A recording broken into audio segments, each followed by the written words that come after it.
tarde a todos e a todas.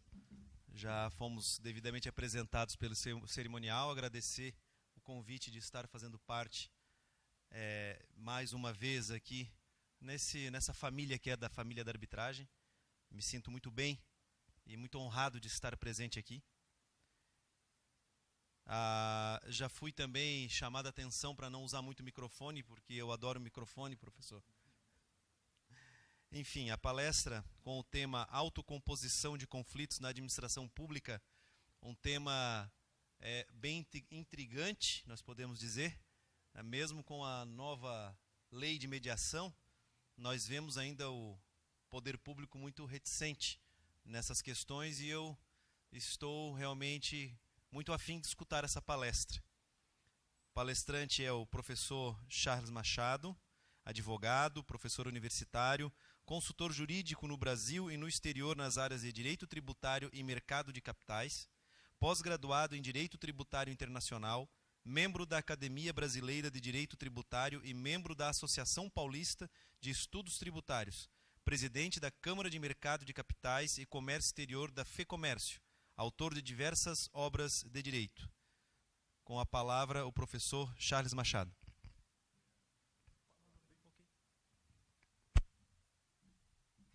Já de antemão, eu peço que as pessoas que têm perguntas ao professor façam ela por escrito e entreguem à mesa que nós passaremos ao professor e ele responderá, ok? Primeiramente, boa tarde a todos. Estão todos me ouvindo bem? Eu queria agradecer ao presidente e a toda a diretoria pelo honroso convite. Principalmente porque falar sobre mediação e arbitragem é um pouco falar sobre o que eu venho escrevendo bastante, que é o que eu chamo de direito disruptivo, né? A lei de arbitragem no Brasil completou ano passado 20 anos, ou seja, teve a sua maioridade esse ano para efeitos cíveis. E ao mesmo logo isso é uma lei nova, mas o bom dessa caminhada, quando a gente fala de lei nova, é que a referência de lei nova e lei velha, com a mudança da economia, vem mudando assustadoramente.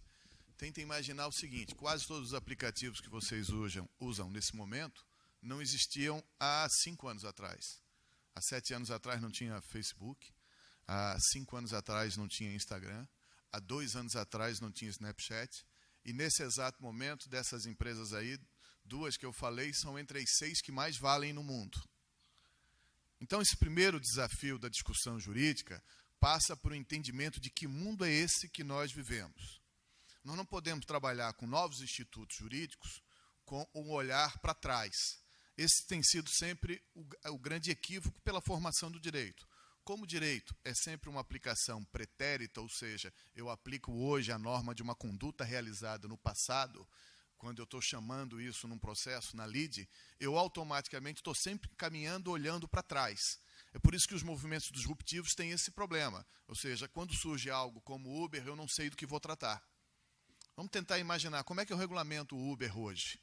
Esse é o primeiro desafio.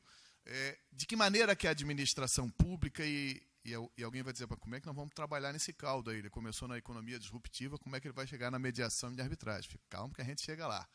Então, a primeira coisa que eu gosto de tratar é, como eu vejo aqui que tem muito estudante, eu sempre penso no seguinte: quando eu vou falar para estudante, eu me formei na Federal em 93,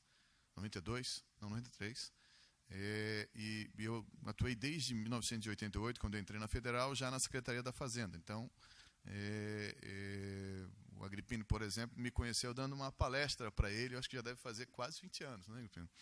Em 98, então eu comecei cedo. Eu lancei o primeiro livro em 97, que era a Constituição Federal, na prática, e não sou tão velho, não, tenho só 47, é que eu comecei cedo, não é? Mas por isso que eu fico muito à vontade. Por quê? Porque o meu primeiro livro é o primeiro pacto normativo que nós, brasileiros, resolvemos assinar, ou seja, o primeiro contrato social, não é isso? A Constituição Federal é o quê? É a norma primária. Dela tudo parte, inclusive a arbitragem, parte dali. Eu sei que as câmaras são compostas de uma forma heterogênea, eu tenho administradores, tenho contadores, tenho advogados, tomara até que não tenham muitos, mas por que isso? Porque nós temos um problema, os advogados têm um problema no seu DNA. Qual é o problema dos advogados no seu DNA? A maioria das faculdades, para melhorarem a sua avaliação, elas acabam exigindo que o professor seja DE, seja de educação exclusiva. Consequentemente, cada vez menos eu tenho na faculdade advogados. Ou seja, cada vez menos eu tenho pessoas que operam no direito no seu dia a dia, que dão consultoria para empresas, porque essas pessoas não conseguem ser dedicação exclusiva. Então, por quê? Porque na avaliação da CAPES, a universidade vai ser avaliada pelo número de títulos que esses profissionais vão ter, pelo número de livros, e aí cria uma avaliação um tanto quanto curiosa. Imaginem o seguinte, imagine que pela avaliação da CAPES, a USP tem exatamente a mesma nota da UFSC. Para quem conhece um pouquinho do curso de Direito dos dois, ainda que o curso de Direito da Federal seja muito bom, existe uma distância muito grande entre o corpo técnico dessas outras instituições, por razões óbvias. Por quê? Porque os melhores profissionais, com o passar do tempo, em qualquer área que você ter, sempre estarão nos maiores centros. Por quê? Porque o capital chama os melhores profissionais. Não é porque, predestinados pela geografia, eles resolveram nascer na grande cidade. Não. É que as oportunidades vão surgindo e você vai aprendendo. Por exemplo, nós criamos na FEComércio agora a Câmara, que era de Comércio Exterior, Agripino, e passou a ser Câmara de Mercado de Capitais, onde lá dentro da Câmara de Mercado de Capitais nós vamos colocar o quê, Roberto? Vamos colocar a mediação, para sair espalhando pelo estado inteiro mais e melhores câmaras. Por quê? Porque nós entendemos que o direito ele tem que servir para ajudar a sociedade na composição de custo e não para atrapalhar o desenvolvimento social. As discussões jurídicas, eu morei 1 ano e meio na China. Então, lá nós tínhamos coisas curiosas. Vamos dar um exemplo. Aqui nós estávamos discutindo a mediação e a arbitragem no direito imobiliário. Na China não tem ação de despejo. Por quê? Porque, por hábito, o chinês não consegue entender o que a pessoa faz numa casa se ela não pagou o aluguel. Não faz sentido. Não pagou o aluguel, o que faz aqui? Isso não faz sentido algum para ele. Eu fiquei desempregado e aí fica jogando o jus in rollandum anos e anos e anos. Queria dizer o seguinte, assim, o capital não aceita desaforo. E hoje, o capital internacional só vem para o Brasil quando é por falta de alternativa. Porque nós criamos uma sociedade cara. E esse evento aqui, e os senhores estão aqui para transformar essa sociedade mais barata, para transformar essa sociedade e essa relação mais acessível. O Brasil é um país caro, muito caro, comparado a qualquer centro. Independente de variação cambial, ele é um país caro. Eu morei nos Estados Unidos, morei na China e volto para cá sempre achando que aqui é um país muito caro. Então, quando eu discuto direito e a economia disruptiva, eu quero dizer o seguinte, a economia evolui numa velocidade infinitamente maior que as normas de conduta, porque são normas de conduta, então, portanto, elas são pretéritas. Logo, elas são o quê? Normas hipotéticas, ou seja, um legislador projeta uma norma, dada o fato X, aplica-se a norma Y. É sempre o quê? Uma projeção para o futuro olhando para o retrovisor. Isso é um problema, porque eu volto na primeira questão. Como as faculdades excluem os profissionais do dia a dia, que lidam com direito empresarial, as faculdades são cheias de juízes e promotores, não é isso? Então, o que eles ensinam para o estudante de direito? A lide. Ensina o embate, ensina a burocracia. Toda vez que eu vou fazer consultoria ou para alguma prefeitura, é incrível a capacidade que esse pessoal tem de produzir mais e novas normas. Então, é bom que tem um vereador aqui, justamente por isso. Assim, veja, nada é pior que o casuísmo. Eu escrevi em 1998, a Constituição Federal na prática, e de lá para cá, mais de 50% de todo o texto constitucional já foi emendado. Não tem quem domine o direito dessa forma se a gente faz isso com a Constituição. Imagina isso com um decreto. Por quê? Porque há uma rediscussão de que tamanho que o Estado precisa ter. Quando eu estou propondo mediação e arbitragem, eu estou querendo discutir o quê? Quem quer pagar o quê? Quanto vale o show? Essa é a pergunta. Quanto vale o show? quanto que eu, sociedade, posso pagar para estabelecer a lide, para estabelecer a diferença entre as duas partes, para estabelecer quem tem ou não tem razão naquela discussão, como compor, como fazer aquela composição. Portanto, nós temos que entender o quê? Que a mediação tem que ser, e esse é um papel fantástico, quem melhor entende a economia disruptiva é a mediação e a arbitragem. E é importante que as câmaras assumam esse papel. Ou seja, de que maneira eu enfrento... Por exemplo, vamos discutir... Essa semana rodou aí um vídeo dos taxistas, né? Devem ter visto aí em rede social, dos taxistas em Florianópolis, espancando. Não era nem um motorista de aplicativo, lá, Uber, 199, era motorista de executivo. Mas por que isso? Porque existe algo no Brasil fantástico. Só existe uma herança de concessão regulamentada pelo direito brasileiro. Vocês sabem qual é? De permissão, por sei lá. Vocês sabem? Só existe previsão de herança em lei para um tipo de permissão no Brasil. Vocês têm ideia de qual é? Taxista. Os tabelionatos acabaram. Os taxistas não. Um filho de taxista herda a permissão. Isso não existe em nenhum lugar do mundo. Isso dá uma ideia do tamanho do nosso atraso. Outro dia eu peguei um táxi em Porto Alegre, eu não sabia que o hotel que eu ficava tinha condução. A hora que eu entrei, e era o Ibis, que ficava a 2.000 metros dali, era à noite, o taxista só faltou me tirar do carro. Quando eu falei para ele que o Ibis, a primeira frase que ele falou, além do que não foi boa noite, por que o senhor não chamou um carro do hotel? Eu falei assim, porque eu não sabia que podia, se eu tiver o telefone, o senhor me desculpa por ter pego o seu táxi, né? Imagina, como é que eu ia imaginar que um táxi na fila estava aqui para não me atender? Imagina. Eu imaginei que a relação fosse outra. Mas isso dá o exato exemplo. Vocês lembram do último taxista caçado? Vocês se lembram? Da última autorização de um taxista caçada? Vocês não se lembram, porque vocês não veem isso. Quando se discute direito, vocês já viram alguma fiscalização do trabalho, fiscalizando o preposto do taxista, o que trabalha para ele? Já viram isso? Já viram um cara que pega o táxi do outro, tem carteira de trabalho assinada por ele? E tudo isso está previsto na lei, já viram isso? Não, porque necessariamente existe uma necessidade de se fundar um novo direito relacional. Por quê? Porque o direito brasileiro é atrasado. E é preciso que aqui, nesse ambiente, nós construímos o quê? Uma ambiência para construir novas formas de relação. O modelo de Estado brasileiro está naufragado.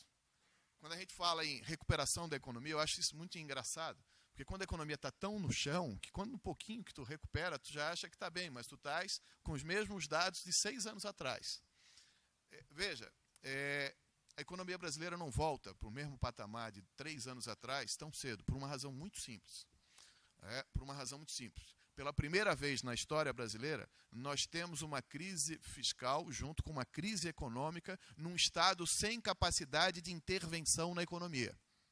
Antigamente a gente tinha uma crise, uma alta de $1 ou algo parecido. O que fazia o Estado? Reduzia a alíquota de IPI num processo em cadeia, de uma cadeia de alto valor agregado, como o automóvel, e movimentava toda a economia. Se baixar o IPI de carro hoje, vai vender mais? Não vai. Não só não vai vender mais, como que é pior, o Estado não pode fazer isso. No caso, a União não pode fazer isso porque ela não consegue fechar as contas. Então, nós estamos num problema. Quando eu fui secretário aos 22 anos de idade. E aí, na época, os aposentados eram a 4ª secretaria de Florianópolis. Hoje, elas são a 1ª. Por quê? Porque em nenhum lugar do mundo existe aposentadoria com integralidade, a não ser aqui. Em nenhum lugar do mundo a pessoa se aposenta, morre e a viúva recebe integralmente. Em nenhum lugar do mundo. Aqui a gente deve imaginar, numa herança lusitana, que o Estado tem que bancar absolutamente tudo. E a gente espera tudo pelo Estado. Não, o Estado não vai fazer quase nada, porque o Estado perdeu a sua capacidade de intervenção. O Estado, quando muito, vai tentar conseguir pagar a folha. Toda e qualquer reforma, nós tivemos uma reforma do ISS ano passado, vai ser para criar um espaçozinho maior. Logo, a crise do Estado é o melhor momento para câmaras de arbitragem. Por quê? Porque elas têm que ser uma solução para reduzir o custo do Estado, ou até mesmo para resolver outros tipos de conflito. Por exemplo, não vou chegar no exemplo não, vamos mais para frente. Vamos lá. Então, porque senão eu vou acabar pulando aqui, depois eu vou ter que voltar e vai ficar um samba do crioulo doido. Eu só quero fazer esse gráfico aqui, não sei se alguém já trabalhou com esse gráfico aqui hoje. Alguém já trabalhou com esse gráfico? Ontem e hoje, não. Então, isso dá uma ideia do tamanho do judiciário e o que ele representa. Quando nós estamos falando de quanto que representa a administração pública nos 3 entes federativos, União, Estado e Município, nós estamos falando de quase 25%. Quase 25% de todos os processos são da administração pública. Isso da administração pública direta. Aqui não estão os da administração pública indireta, que são todas as estatais, e outras sociedades de economia mista. Isso dá a seguinte ideia. Nós conseguimos fazer com que no Brasil, nós conseguimos bater a China. Nós crescemos em número de processos no Brasil mais do que a China cresce por ano. É um péssimo recorde, não é isso? Ou seja, enquanto a economia deles cresce, a gente cresce em número de processos. Por quê? Porque sempre alguém imagina que nada é tão ruim que eu não possa piorar produzindo mais um casuísmo. Veja, até a formulação do primeiro contrato social, eu tinha muito pouco produção normativa. Muito pouco produção normativa. Um país não se mede pela quantidade de leis. O país se mede pela eficácia que esses documentos produzem no meio. Eu fui estudante da Federal de Sobieraska, eu estava ali na minha parabólica ligada, e eu era presidente do centro acadêmico, quando o Sobieraska era o vice-presidente, junto com o Rogério Stotteral. E aí, lá naquele instante, que a gente discutia, de que maneira os operadores do direito, eu digo operador do direito porque é o seguinte, ou seja, toda sentença arbitral produz o quê? Uma norma individual e concreta. Essa é a parte muito legal do negócio. Por quê? Porque a mediação e a arbitragem, ela tira a primazia dos togados, e traz e devolve à sociedade, pela relação de párias, a possibilidade de intervenção. E é exatamente isso que ocorre hoje na economia com blockchain, por exemplo. Quando eu hoje trato de economia disruptiva, eu tenho um código que permite que tenha aí as diversas moedas, Bitcoin e todas outras da vida. Mas o que é isso? O que isso tem a ver com mediação e arbitragem? Absolutamente tudo, porque eu vou precisar de um novo diploma que regre essa relação. Ou seja, eu não posso imaginar que vai ser aquele diploma antigo que vai regrar. Não, eu preciso de alguém que entenda. Como é que eu vou entender, por exemplo, de algoritmo? No mês passado, a gente teve uma decisão na Europa, entendendo que havia abuso de domínio econômico por parte do Google, quando ele juntou os instrumentos de pesquisa com o marketplace dele. Em outras palavras, em português não cibernético aí, o que significa? Assim, é o seguinte, cada vez que tu ia fazer uma pesquisa, vamos supor, eu queria comprar sapato. Aí eu colocava lá sapato Arezzo. Quando eu colocava sapato Arezzo, havia o quê? Como o Google exige a primazia dos instrumentos de busca, na prática, o que ele está fazendo contigo? Ele está te obrigando a ir para a loja que ele quer. Vocês acabaram de ver isso na eleição norte-americana, quando os hackers soviéticos invadiram as redes sociais americanas e resolveram brincar de eleger o Trump. E ele foi eleito. E a gente já sabe o que está acontecendo depois disso. Então, nós vivemos numa sociedade onde a autonomia é ditada por algoritmo. Pensa em imaginar o seguinte, que a maioria de vocês deve ter rede social. Vocês imaginam o seguinte, se vocês tiverem 500 pessoas na rede social de vocês, olha nessa relação de mediação necessária para isso. Se vocês tiverem, por quê? Porque não são vocês que definem quem vocês vão ver. Isso é a pior coisa do mundo. Então imagina, eu coloco todos vocês no meu Facebook. E nessa relação em que o Estado está regindo, quem é que vai dizer quem que vocês vão ver? É o Facebook, não é vocês. Por quê? Porque ele estabelece por critérios de natureza comercial. Vocês podem reparar o seguinte, primeiro, ele vai colocar os links patrocinados, porque é com base naquilo. Ou seja, internet é o quê? Internet monetiza o quê? O seu tempo. Tem um filme muito legal que as pessoas vendem o tempo. Porque o tempo vale uma fortuna. E é exatamente isso que ocorre hoje. Por quê? Porque quando nós estamos oferecendo um procedimento que seja mais rápido, o que nós estamos oferecendo ao Estado e às pessoas? Tempo. Porque tempo é dinheiro. Ninguém pode esperar 20, 30 anos para uma demanda judicial. Tente imaginar o seguinte, num processo licitatório, onde eu posso ter, sim, procedimento arbitral, como é que eu vou esperar o reequilíbrio econômico de uma concessão dentro do judiciário? Ou seja, a empresa quebra. E é por isso que em lei específica, eu já tenho, tanto para PPP quanto para concessões, eu já tenho a previsão da arbitragem. Então, isso dá uma ideia da evolução dos processos. Ou seja, nós temos hoje um judiciário, quem foi por último em Florianópolis vai perceber exatamente como funciona o Estado brasileiro hoje. Se vocês forem na Justiça Federal e na Polícia Federal, vocês vão reparar o seguinte, existem 5 vagas para estacionamento na frente da Justiça Federal e nenhuma na frente da Polícia Federal. Dentro desses órgãos públicos devem ter umas 400 vagas. Isso quer dizer o quê? O Estado brasileiro, nas últimas décadas, foi apropriado pelos seus servidores. Por favor, isso não é pessoal, as pessoas não têm, individualmente, elas não têm culpa. Mas é que a insensibilidade faz com que a gente tenha um presidente da Câmara, lá em Brasília, né, que tem inúmeras denúncias e ele continua tocando como se aquilo fosse nada. Por quê? Porque nós vivemos uma insensibilidade do público para com o privado. Nós temos todos uma impressão que o privado, que o público é feito só para ele mesmo. Então, tente imaginar, qual é a capacidade de investimento hoje do Estado de Santa Catarina? Vocês sabem? Não, né? É 0. Ano retrasado era 1,2. Então, tente imaginar, de tudo que vocês, através dos seus produtos, consumiram, geravam 1,2 de possibilidade de investimento. Ou seja, tente imaginar o seguinte, as pessoas saíram mais cedo, eu sei que está lotado aqui. Hoje meu concorrente foi o trânsito, meu concorrente foi a aula. Né? Não está fácil. Por quê? Porque as pessoas param e pensam o seguinte, caramba, eu vou pegar um trânsito danado. Mas por que eu vou pegar um trânsito danado? Porque a frota dessa cidade multiplicou por 3 nos últimos 20 anos e as ruas são as mesmas. Então não adianta. Isso é um camarada que enche o seu corpo de gordura circulando no sangue pela mesma veia que ele tinha sempre. Um dia ele tem um infarto. E esse é o problema hoje. O Estado brasileiro perdeu a capacidade de investimento, ele está colapsado. Logo o quê? Eu preciso oferecer ferramentas para ele. E o que é mais interessante, eu melhoro o Estado e ganho dinheiro. Opa, agora a gente falou exatamente o que essa sala queria ouvir, não é isso? Eu melhoro o Estado, ofereço algo melhor para a sociedade e consigo ganhar dinheiro com isso. Por quê? Porque quase sempre qualquer mediação sempre será mais barata que a justiça. Não tenha dúvida nenhuma. No primeiro instante, se nós repararmos, as primeiras discussões barravam aonde? No Tribunal de Contas da União. No entendimento que não cabia a arbitragem por conta da disponibilidade do patrimônio, por conta do interesse público. É engraçado como o Estado se protege de alguns dogmas para um lado e não usa para o outro.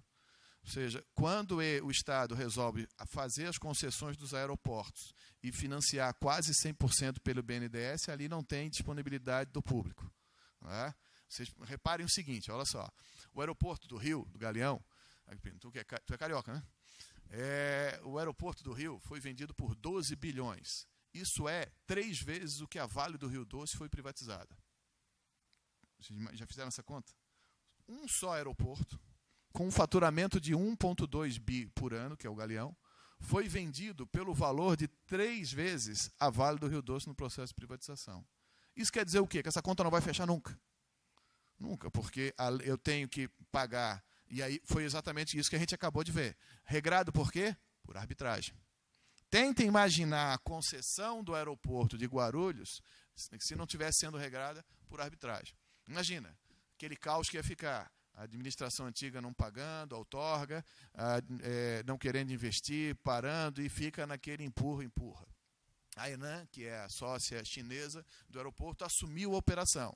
E por que esses valores eram altos? Hoje, na Lava Jato, está muito claro.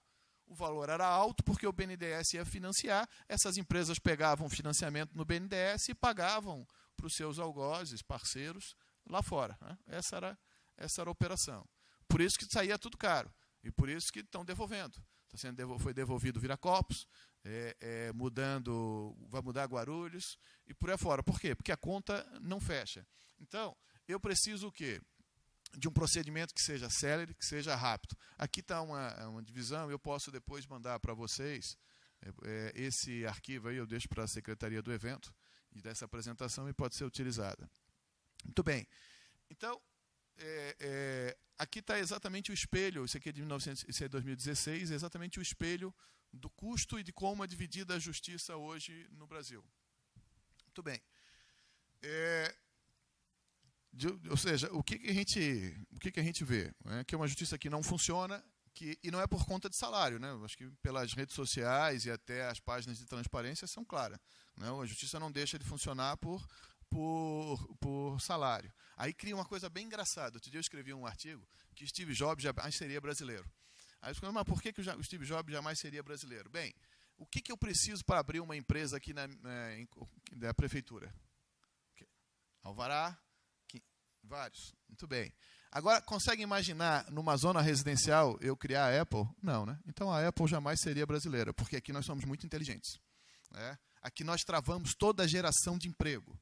Aqui, o capital só tem valor quando ele está no meu bolso. As pessoas não entendem que ele precisa circular, precisa ser criado, precisa gerar receita. Então, eu preciso do quê? De velocidade, porque tempo é dinheiro. Aqui tem outro gráfico, depois eu vou disponibilizando. Pode passar. Muito bem. Então, eu queria falar especificamente sobre a Lei 13.140. E por que eu queria falar sobre ela? Porque ela aniquila a maior das dívidas com relação à mediação e arbitragem. Mediação e arbitragem na administração pública. Por quê? Porque até então havia uma compreensão de que eu tinha... Engraçado, eu mandei imprimir nessa folha aqui, eu esqueci que para eu ler isso aqui eu preciso de óculos. Então, eu vou por ali. Então, eu tinha qual discussão? Ou seja, a discussão era o seguinte, vamos lá, qual é o primado da Constituição? De que ninguém é obrigado a fazer ou deixar de fazer, senão em função de lei. Tá? Esse é o primeiro princípio. Por que esse é o primeiro princípio? Porque nós vivemos numa sociedade livre e as limitações da sociedade são sempre postas de forma impositiva, de maneira positivista, pelo texto, pelo Código de Conduta de Partida, pela norma fundante. A norma fundante é o quê? A Constituição Federal. Bem, aí a Constituição Federal diz o seguinte, olha, mas... Isso é assim, mas para o público é um pouquinho diferente. Ao particular, só é proibido aquilo que a lei o faz, e ao público só é autorizado aquilo que a lei o faz. É isso? Mais ou menos assim. Mais ou menos assim. Por quê? Porque no caso específico da administração, eu tinha alguns primados constitucionais que já abriam um espaço para arbitragem. Mas mais do que isso, a lei anterior, ela não falava especificamente, mas não proibia que eu usasse. E o mais importante, ela já permitia em diversas leis específicas que eu utilizasse a arbitragem. Claro que hoje ninguém quer ser... Por que as pessoas têm medo do mandato executivo? Pela indisponibilidade dos bens. Né? Então a pessoa chega lá, entra com 2 casas, 3 casas, sai com 10 processos. Né? Ele é o ordenador primário, então o camarada lá na comissão de licitações fez uma besteira qualquer, ele não participa, não está lá no dia a dia, e aí vira a crise do governo Dilma. Eu achava engraçado, tinha crise na Casa Santa em São Paulo, o pessoal criticava Dilma. Eu juro que poucas pessoas na vida têm tanta pena quanto dessa coitada, né? Uma vizinha minha apareceu grávida, o pessoal disse que era dela. Então, isso é um pouco da nossa formação cristã. Né? O cristão tem isso, ou seja, tem que achar um diabo. E quando eu acho um diabo, tudo da minha vida está resolvido, não é assim? É ou não é? Quando separa, né? Quando separa é a mesma coisa. O diabo é o ex-marido. Né? Eu me lembro que quando eu me separei, a minha mulher disse assim, daqui para frente tua vida vai ser um inferno. Eu falei, nossa, já me quer de volta, né? Eu pensei comigo, já quer voltar. Então, quando eu faço a prescrição normativa, a primeira coisa que a gente faz é o seguinte, bem, essa dúvida está dirimida aqui, a partir dessa lei. Essa lei dispõe sobre a mediação como meio de solução de controvérsias entre particulares e sobre... Aí é interessante, porque quando eu falo do público, eu falo de quê? De autocomposição. Esse termo é curioso, porque eu não falava antes de autocomposição, né? Por que eu falo de autocomposição? Por que essa palavra? Bem, A Escola Econômica de Chicago criou-se, através da emenda constitucional número 3, que alterou o parágrafo 4º, alterou o artigo 37, aliás, nós tratamos o quê? Do princípio da eficiência na administração pública, né? Eu acho isso muito engraçado, porque eu sempre imagino assim, ó, antes então, quando a Constituição não tinha o princípio da eficiência, a administração pública ela se regia pelo quê? Pelo princípio da ineficiência, né? Então, é esse casuísmo. Por quê? Porque alguém foi para Chicago, estudou na escola econômica e lhe dito o quê? O lucro ao setor privado e a eficiência ao setor público. Então, essa é a primazia do direito que dividiu. Ou seja, o setor privado tem que ter lucro e o setor público tem que ter eficiência. Muito bem, porque até então ele era ineficiente. Então, quando eu falo de autocomposição, eu estou estabelecendo, eu entendo que existe uma dificuldade nesse termo, que é no seguinte, como é que eu posso ter autocomposição se eu tenho duas partes no procedimento?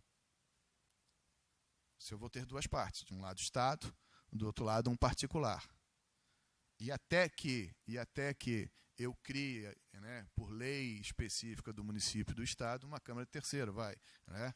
Senão eles vão me bater aqui. Então eu tenho o tripé.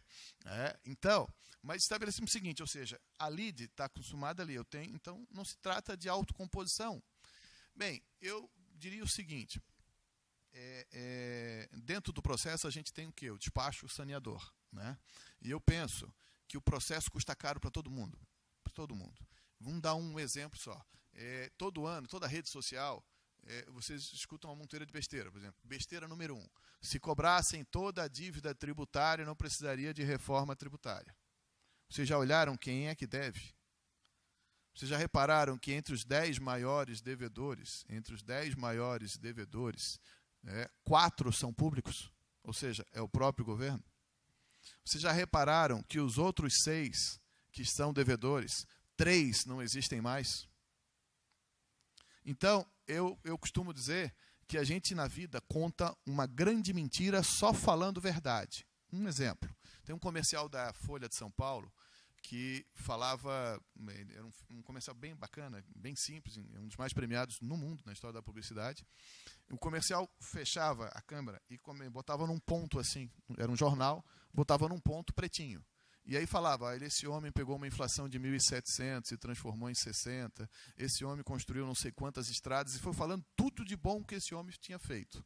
Aí, de repente, a câmera afasta com velocidade, sabe quem que aparecia? Adolf Hitler. Então, eu construo uma série de mentiras só falando verdades. Essa é uma delas. Ou seja, primeiro, vamos ser claro, dívida tributária no Brasil é feita para ser impagável. Porque é construída numa realidade de quem não trabalha. De quem não trabalha. Tentem imaginar o seguinte, quando vocês têm um estabelecimento comercial e ele tem uma dívida, qual é a primeira coisa que vocês fazem na hora de compor?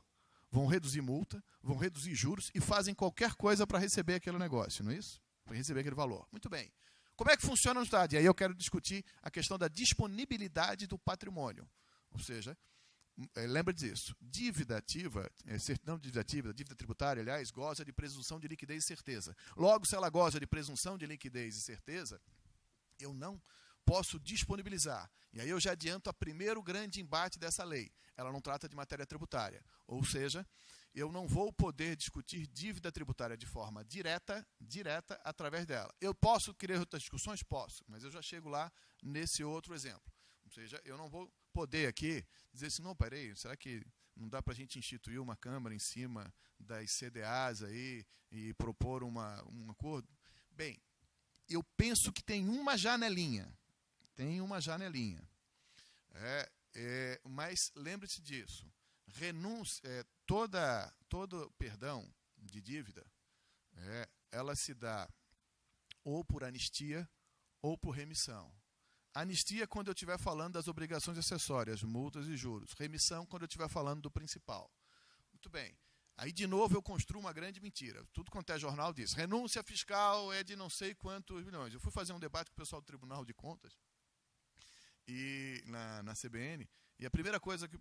e o pessoal tinha feito o relatório, tinha dito, olha que absurdo, nós temos um recorde aqui de renúncia fiscal e tal. Aí eu falei, é pouco. Como? Foi um susto, né? que trouxeram esse ordinário para o debate, né? Para ele acabar com o nosso trabalho. Eu falei, é pouco. É simples. Primeiro, cada vez que tu concede, primeiro que assim, a forma, quando tu pega uma alíquota e coloca ela muito alta, todo benefício que reduz vira alto também, não vira? Então tu cria uma mentira. Porque o problema não é que a renúncia é alta, é que a tua carga é que é alta. E aí, quando eu crio, por exemplo, a renúncia fiscal das folhas e pagamentos, a desoneração da folha, aquilo parece uma coisa astronômica. Mas eu não discuto, por exemplo, que benefício fiscal é dado, ou como é que vocês acham que foi criado o Vale do Silício? Todo mundo gostava, surfava, foi para Palo Alto surfar na Califórnia? Claro que não.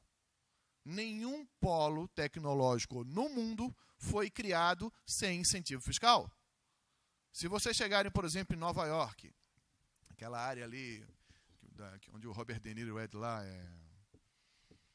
daqui a pouco eu me lembro o bairro, um bairro italiano do lado do Sorro, daqui a pouco eu me lembro. Hoje tem, do lado de Little Italy, daqui a pouco eu me lembro. Bem, enfim, próximo da Canal Street, aquela... Meu GPS está indo devagar. Aquela região toda ali hoje está sendo revitalizada por incentivo fiscal. E é assim no mundo inteiro. Por quê? Porque esse é o papel do Estado. O papel do Estado é nortear para onde vai. Qual é o grande problema de políticas tributárias no Brasil? É que elas não são políticas de Estado, elas são políticas de governo. Então muda o governo, muda a política. Aí eu tenho a descontinuidade. É por isso que eu vou viajando Brasil afora e vou achando um monte de obra parada, abandonada, porque, isso aqui, esse CAIC aqui, esse CIEP, sei lá o quê, era a marca daquele outro governo, eu não vou dar continuidade. Então, isso a gente não vê na China, né? Isso não existe, um governo é único, é partido único. Então aquilo, a obra começa, termina, enfim. Então a primeira coisa, ou seja, eu desconfio da alta composição. Mas por que isso? Porque a lógica deles era que a disponibilidade do patrimônio do Estado tem que ser feita pelo próprio Estado. Por isso que ele cria a sua própria Câmara, por isso a autocomposição. De conflitos no âmbito da administração pública. Muito bem, quando ele fala da administração pública, essa é a primeira coisa. É direta e indireta. Então eu tenho uma série de mecanismos em que eu possa participar. Ou seja, isso está aberto. Considera-se mediação a atividade técnica exercida por terceiro e imparcial, sem poder decisório, que, escolhido ou aceito pelas partes, os auxilia, estimula, identifica ou desenvolve soluções consensuais para a controvérsia. Bem, esse é um conceito mais do que amplo, porém, isso sofre alguns problemas quando eu tiver uma regulamentação própria de cada ente federativo criando. Eu vou ter que estar de olho nisso. Por quê? Porque senão eu vou ferir o quê? O princípio da neutralidade que tem que reger essa relação. Né? Vamos lá. A mediação será regulada pelos seguintes princípios. O seguinte: da imparcialidade do mediador, da isonomia entre as partes, da oralidade, da informalidade, da autonomia das vontades das partes, da busca do consenso, da confidencialidade e da boa-fé. Queria discutir aqui algumas coisas que são curiosas. Bem, a imparcialidade do mediador. Bem, a imparcialidade é um requisito de qualquer julgamento. Isso não é um requisito da mediação e da arbitragem. Qual é a discussão que eu tenho no CARF hoje, né, em razão das operações aí da Zelotes? É que se eu tinha alguém cobrando para julgar favoravelmente, ele feriu o primeiro conceito do processo, que é o da imparcialidade. Da isonomia entre as partes. Isso é requisito. Não existe processo que seja justo sem que as partes sejam tratadas de forma igual. Da oralidade, aí eu começo a ter algumas dificuldades. Da oralidade, da informalidade. Muito bem. E da autonomia da vontade das partes. A autonomia de administração pública é sempre por ato vinculado. Então, por exemplo, se eu estiver estabelecendo um procedimento, vamos lá, o primeiro grande mercado que eu vejo aí, licitação. E eu posso fazê-lo em duas partes. Isso é que é a parte interessante. O Estado pode ter, o município pode ter a seguinte preocupação: não, eu não vou regulamentar isso aqui, porque eu licito, começa a atrasar o pagamento nessa crise do cão, o camarada vai lá e chama para arbitragem. Aí o que vai acontecer? Se ele chamar para arbitragem, o que vai acontecer? Bem, tem uma discussão bem interessante. Segundo a Constituição, o que não é judicial não é precatório. Então, se não é judicial, não é precatório, consequentemente, eu tenho título executivo sem a necessidade de uma outra ação. Ou seja, pague-se.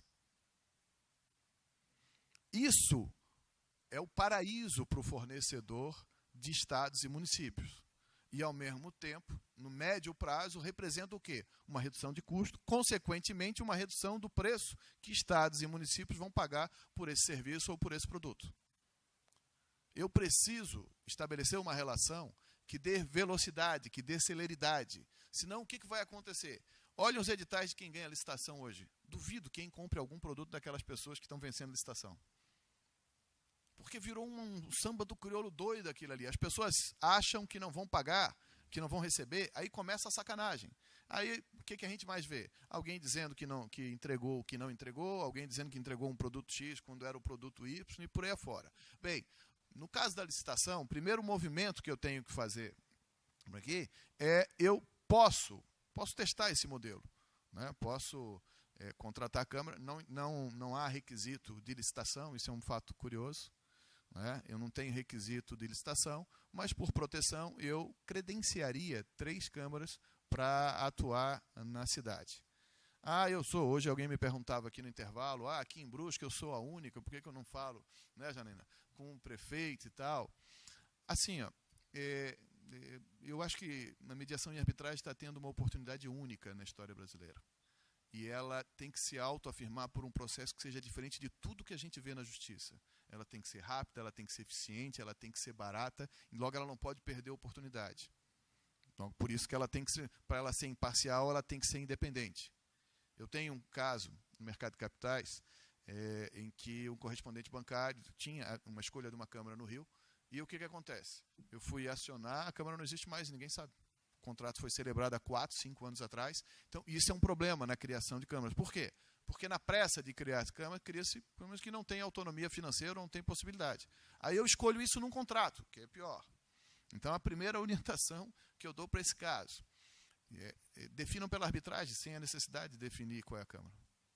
Eu acho que isso para a contabilidade, para quem é contador, para o escritório de contabilidade, lá no CRC, é a primeira dica que eu dou para fazer funcionar. Não pensem que isso aí é cartório. Não, eu já vou botar no contrato aqui o nome da minha Câmara. Então. Mas veja, é que se botar a tua no outro contrato, na outra cidade, bota da outra, bota da outra. Então imagina se isso começa a pipocar para um lado e para o outro. O que vai acontecer com o Instituto? Ele vai falir. As pessoas vão perder. Porque imagine o caso dessa operação. É uma operação de câmbio em que ele tinha um correspondente bancário e esse correspondente bancário, o contrato escolheu uma Câmara no Rio de Janeiro. Essa empresa é de Santa Catarina e a outra é do Rio de Janeiro. A corretora de câmbio de câmbio é do Rio de Janeiro. Qual o problema agora? Ele disse, não, abre o procedimento. Não tem como eu abrir, não existe mais. Então eu vou te convidar para escolher uma outra Câmara. Não, agora eu estou em litígio contigo, vamos para o judiciário. Então, para evitar isso, porque, veja, de novo, senão a gente começa com os vícios do velho direito. Não é? Eu boto aqui a Câmara do meu amigo, já escolho aqui. Não, eu escolho o procedimento arbitral. E aí digo o seguinte, olha, quem tiver o menor custo na proposta vai levar o nosso procedimento. Ou seja, eu já estou sendo transparente, precavido e, ao mesmo tempo, estou apontando que o procedimento tem que ser utilizado pela Câmara que represente o menor custo para as partes. Porque quando eu escolho um procedimento, eu não posso, ninguém pode olhar aquele procedimento e entender que existe alguma malandragem, que tem um pulo do gato ou algo parecido. Lembre-se que as pessoas, no Brasil, em média, se não estiver enganado, tem um processo para cada 2 pessoas. Ou seja, considerando que tem criança, que tem tudo, não é? A maioria das pessoas já nascem com o processo. Então, é um número assustador. Então, tudo que as pessoas não querem é litigar na justiça. Então, essa, de novo, é uma oportunidade, eu ofereça com transparência. A questão da informalidade, veja, nós temos que tomar muito cuidado, porque informalidade não é alguém que vai para uma festa black tie, que chegue lá de calção. Né? Quando a gente fala do Estado, não é isso. Ou seja, eu tenho que tomar cuidado para que eu não crie as regras que trave o procedimento. O pressuposto dali é dar velocidade a ele. A autonomia de vontade das partes, a busca do consenso, a confidencialidade e a boa-fé. A boa-fé é requisito de todo ato, seja ele processual ou não. Mas aqui existe um primeiro problema, da confidencialidade. Por quê? Porque o primado da administração pública é da publicidade. Aí eu tenho um conflito de princípio. Bem, esse conflito eu digo que é aparente. Por que é um conflito aparente? Porque eu posso ter, um caso específico, eu tenho dentro do processo inúmeros procedimentos que correm em segredo de justiça. Sigilo bancário, né, sigilo funcional, ou seja, uma série de segredos. O que tem que ser... esse é o problema de quando eu junto institutos que vêm de lugares diferentes. O que acontece? Ali, eu tinha uma preocupação, né, que virasse um balcão e que todo mundo ficasse sabendo na cidade a discussão que estava ali. Ok, isso estava na seara privada. Quando eu trago isso para a seara pública, eu tenho uma série de problemas. O primeiro deles, eu tenho que dar transparência aos atos. Ok, isso tem como ser feito? Tem como ser feito. Mas de uma forma, vocês vão se lembrar o caso da Mônica Serra. Né? Hoje, qualquer servidor público da Receita Federal, para acessar, tem que colocar a assinatura dele. Vocês vão se lembrar que os processos da Mônica Serra, filha do José Serra, correram pela internet, por tudo aí. Por quê? Porque ninguém sabia quem tinha vazado o processo. Veja, todos nós aqui temos a proteção do sigilo fiscal e a proteção do sigilo bancário. Então, eu não vejo dificuldade em que esses dois institutos convivam. Muito bem. A União, os Estados, o Distrito Federal e os municípios poderão criar câmaras de prevenção e resolução administrativa de conflitos no âmbito dos respectivos órgãos da advocacia pública, onde houver e com competência para. Bem, aqui uma coisa que é importante. De prevenção e resolução administrativa de conflitos. Na verdade, o que eu estou fazendo ali? É redução de custo. Por quê? Porque uma discussão, vamos para um processo administrativo, um processo licitatório, que é um instrumento perfeito para eu colocar. Eu posso fazer por etapas. Eu posso dizer o seguinte, olha, os atos discordantes dessa Comissão Permanente de Licitações podem ser acordados na Câmara tal. Pronto, escolhi uma Câmara aqui em Brusque, em qualquer cidade, para arbitrar aquilo ali. Por quê? Porque senão, 4, 5 empresas estão discutindo um processo licitatório, eles não concordam com o despacho do presidente da Comissão de Licitação, ele vai lá, mandado de segurança. Aí aquela licitação, eu vou dar um exemplo, Florianópolis está há 4, 5 anos e não consegue colocar os radares para funcionar. 5 anos. Em 5 anos não conseguiu contratar uma empresa para fiscalizar. Não precisa dizer que virou recorde de infrações de trânsito, recorde de acidente. Né? Eu sei que ninguém gosta de pagar multa, mas vamos só analisar assim, ó, quando saiu a lei lá do caçador de pardais, lá do Jorge Bornhausen, lá, do Paulinho, né? Os acidentes daquele mesmo ano aumentaram em 63%. Eu não acredito em coincidências. 63%. Tente imaginar quanto que Brusque perde com essa lei. Porque por Brusque passam 2 ou 3 rodovias, não é isso? 4 rodovias. Então imagine se eu tivesse 2 radares para cada rodovia dessa. Ou seja, seriam 8 radares. Ou seja, isso é uma máquina de fazer dinheiro para a prefeitura? Eu queria dizer o seguinte, não tem como segurar. Tem uma decisão agora, o Tribunal de Contas da União, que permite que o dinheiro de multas seja utilizado em melhoria de vias. Essa é a senha para dizer, vai voltar a radar em tudo quanto é lugar, de tudo quanto é forma. Por quê? Porque eu não tenho dinheiro para arrumar a estrada. Eu não tenho dinheiro. Então, de onde é que vai vir esse dinheiro? Da multa. Não tem como. A prevenção e resolução. Bem, veja, eu gosto muito dos projetos legislativos porque, às vezes, quando eu estou avançando, como eu não quero tocar numa coisa, não quero conflitar, eu começo a escolher palavras com certo eufemismo. Né? Esse é o caso dessas palavras. Prevenção e resolução administrativa de conflitos. Não são os mesmos termos que são utilizados no privado. Por quê? Porque eu sempre vou, veja, assim, a implantação da LA no Brasil foi com muita luta. Né? A defesa da sua constitucionalidade foi com muita luta. Então, o segmento sempre fica pisando em ovos quando vai para a administração pública. Vamos só lembrar, se a carga tributária no Brasil é de quase 40%, quanto que representa o Estado, União e municípios? Quase 40% da economia. Então, o valor é muito significativo, ou seja, o que nós estamos colocando aqui é uma oportunidade para as câmaras de mediação e arbitragem sensacional. Dirimir conflitos entre órgãos e entidades da administração pública. Isso é muito comum. Por quê? Porque a Constituição Federal criou 2 coisas que são inferno, competência comum e competência concorrente. putz, isso é um inferno. Então, por exemplo, em matéria de meio ambiente, eu posso ter 3 multas com 3 valores do mesmo órgão sobre a mesma infração? Posso hoje. É surreal isso. Eu posso ter um problema num terreno em que ele tem uma multa do IBAMA, da Fátima e do órgão municipal. Ou seja, essa pessoa nunca mais vai se levantar na vida, acabou-se. Ela vai para aquela lista lá que vai salvar a Previdência. Nunca. Por quê? Porque eu tenho um conflito de 3 entes federativos tratando da mesma matéria. Isso é um inferno. Por quê? Porque assim, há um movimento que foi feito pelo desarmamento nuclear lá atrás, quando tinha lá o Reagan, Bill Clinton, depois o Gorbachev do outro lado, que tratou de desarmar o mundo, né? Por quê? Porque alguém chegou e disse assim, a União Soviética tem um arsenal para destruir o mundo 20 vezes. Os Estados Unidos tem para destruir 30. Eu falei, caramba, mas será que eles não sabem que só precisa de um? Um só precisa ser destruído uma vez. Quando alguém disse isso, alguém disse, peraí, o meu problema de meio ambiente não é um problema local, é um problema mundial. Então, a mesma coisa, ou seja, eu tenho que ter um entendimento de que algumas matérias têm que ser tratadas pela regional. E é por aí que vai encaminhar, ou seja, uma Câmara que fica aqui em Brusque vai tratar da Guabiruba, vai tratar de Nova Trento, vai tratar dos municípios vizinhos.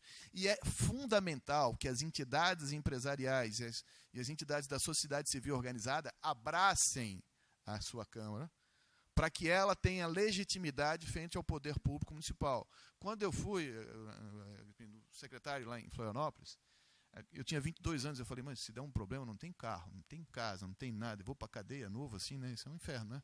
Aí eu fiquei pensando assim, não, vamos fazer o seguinte, vamos trazer o Ministério Público e o OAB para ser membros consultivos da Comissão Permanente de Licitações.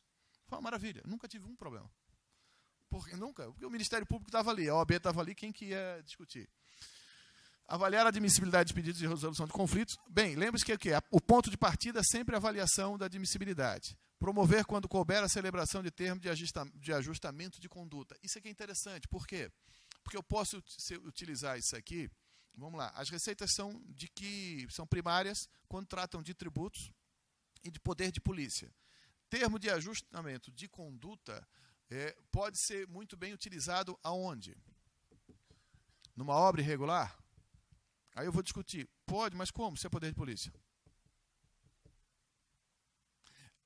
Existe um institutozinho uma mal explorado hoje pelas prefeituras e estados, que é o Instituto da Transação. E há uma alteração no Código Tributário Nacional que permite a transação. As prefeituras, porque hoje o que está ocorrendo? Com esse negócio da Lava Jato, ninguém quer fazer nada, mesmo aquilo que é legal. Porque a pessoa diz, não, mas se eu trocar essa área por uma construção para a cidade, mesmo que seja bom, então, veja, na dúvida ninguém faz nada porque ninguém quer ser preso. Então, isso vai permitir que a gente evolua. Promover, quando couber, a celebração do termo de ajustamento de conduta. Eu só quero reprisar ali uma coisa que é importante. É evidente que as cidades não vão criar a sua Câmara. Isso é mais do que evidente. E é bom, porque quando fizerem vão fazer uma porcaria, nem precisa de dizer. Lembra disso, assim, a administração pública é um inferno. O estadual é outro inferno. Por quê? Porque a lógica dessas pessoas... Por que eu fujo do processo como o diabo da cruz? Porque o processo é sempre decidido pelas partes que não têm interesse no negócio. O processo judicial é decidido por alguém que não tem interesse no negócio. Não tem interesse no andamento do negócio, que é o pior de tudo. Não é que ele tenha interesse numa parte ou na outra. É que ele está lá, tanto faz. Aí ele fica fazendo o despacho diga-diga. Aí tu peticiona uma coisa, diga a parte que diga isso. Diga a parte que diga aquilo. E aquilo não termina nunca na vida das pessoas. Eu fico impressionado, assim, porque nem advogado gosta de processo. Ninguém gosta de processo, mas ninguém resolve processo. Então as câmaras estão aí para esse procedimento. Muito bem. O modo de composição e funcionamento das câmaras de que trata o caput será estabelecido em regulamento em cada ente federado. Nenhuma novidade. Por quê? O princípio da autonomia dos entes federativos. Cada ente federativo, quando criar, pode estabelecer o seu regulamento. Pode. Agora, há um fato curioso. Eu posso, por decreto, estabelecer a forma como que a administração vá participar da Câmara. Pode estabelecer, o prefeito pode fazer isso. Eu não preciso de lei para isso. Por quê? Porque uma coisa que é importante, essa lei é uma lei nacional, não é uma lei federal, porque matéria de processo não é competência, a União exerce o seu duplo papel, lembre-se disso. Quando a União está legislando, ela exerce dois papéis, né? É a discussão da norma nacional e da norma federal. Quando ela faz em nome da federação, é norma nacional. Norma de processo é norma nacional. Consequentemente, eu não preciso produzir uma norma do município para isso. Então, esse é o primeiro ponto, né? Eu não preciso que cada cidade faça isso. Ela pode pegar a Câmara que tem lá, até por e de novo, minha sugestão, credencie, tem Câmara, estabeleça aí sim num decreto um rodízio de como vai fazer isso aí, pronto, de uma forma totalmente transparente, de como vai fazer isso aí, sorteio, enfim, credencie as que estão aptas, criem alguns requisitos e tal. A submissão do conflito às câmaras, de que trata o caput, é facultativa e será cabível apenas aos casos previstos no regulamento dos... Bem, ato vinculado. Se houver consenso entre as partes, o acordo será reduzido a termo e constituirá título executivo extrajudicial, que é o que eu falava antes, ou seja, lembra disso, a Constituição, quando fala do precatório, eu vou respeitar o tempo. Eu sei que alguns que me antecederam não fizeram, mas eu já vou terminar. Porque se deixar, eu falo até amanhã. Tem assunto aqui para a gente falar. Assim, eu queria tentar, eu vou tentar aqui em 2 minutos fechar o que tem aqui. Por quê? Porque essa matéria é absurdamente grande. Não tem. Por isso que eu preferia ter falado no início da manhã, porque tem muita coisa para ser dita, e eu tenho uma certa experiência na administração e na relação com a administração, e poderia ser bastante útil nas questões casuísticas. Mas eu acho que vou estabelecer primeiro, digamos assim, no fechamento, as maiores referências. A primeira, a lei é necessária e a utilização das câmaras por parte da administração vem como medida de urgência. As pessoas não querem se relacionar com o Estado hoje. Ninguém quer vender para Estado e para a Prefeitura. Seja porque acha que não vai receber, seja porque acha que o processo não é transparente, seja porque pensa que o julgamento não será célere e também não será isento. E isso ocorre indistintamente. Então, na administração pública aconteceu algo terrível.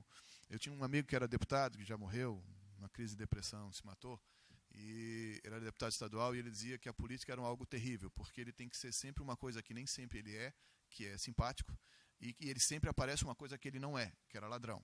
Então, isso criou um estigma, e isso é péssimo, porque as pessoas são vistas de uma forma negativa, isso é terrível. Eu admiro muito quem tem cargo público hoje, que vai para a rua com coragem, porque a mídia, quando explora tudo que é negativo, coloca todo mundo no mesmo balaio. Isso não é verdade. É como se eu colocasse todos os médicos no mesmo balaio lá do Roger aquele nome esquisito, e que fosse tudo igual. Isso não é verdade. A outra coisa que só para vocês terem uma ideia, eu tinha ali mais 15, eu acho, páginas para evoluir nos pontos, mas eu preciso fechar. Então, a primeira coisa, a aplicação de matéria tributária pode ser de forma indireta. De que maneira? Vamos dar um exemplo. Eu tenho hoje alguns procedimentos, para eu ser fiscal do INSS, no caso hoje fiscal da Receita Federal do Brasil, com a junção dos dois, eu só preciso ter nível superior.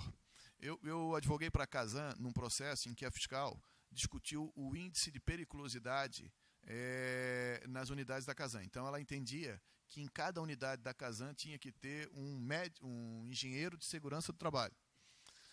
Bem, a formação dela era psicóloga. E ela foi lá, estudou para um concurso, passou no concurso e virou autoridade em avaliação de risco. Qual é a implicância disso?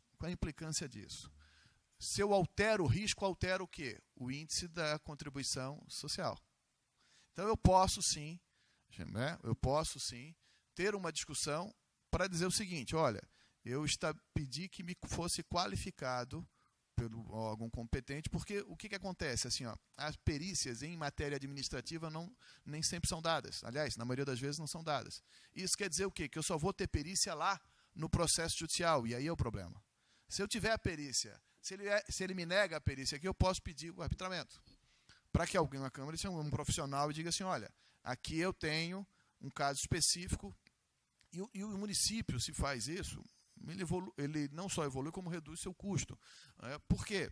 Porque na identificação de qual a alíquota, nesse caso, a psicóloga chegou e disse, não, isso aqui é pura e simplesmente, eu não concordo com isso aqui. Por quê? Não sei. A única coisa que eu sei dizer para vocês é o seguinte, que desde março, os fiscais de tributo da União recebem agora a participação nas multas. E por uma coincidência do destino, isso foi criado por medida provisória já convertida em lei, por uma coincidência do destino, as notificações aumentaram em 200%.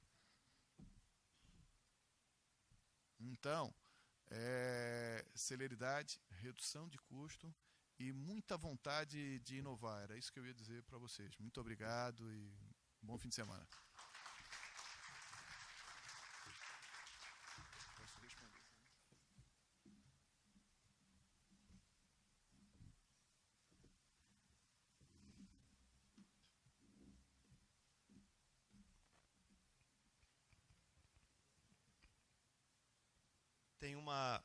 Tem uma pergunta que já foi deixada aqui, mas pelo que me passaram, o professor, se puder responder, foi deixado já o e-mail, mas eu vou ler a pergunta, pelo menos para que as pessoas saibam.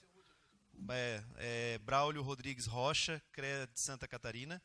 Como ficam as situações em que o próprio Estado é uma das partes envolvidas, no caso de litígios, principalmente na questão de obras públicas? A quem ficaria a função de supervisor? Grato. Ele deixou um e-mail também, eu vou passar as mãos do professor.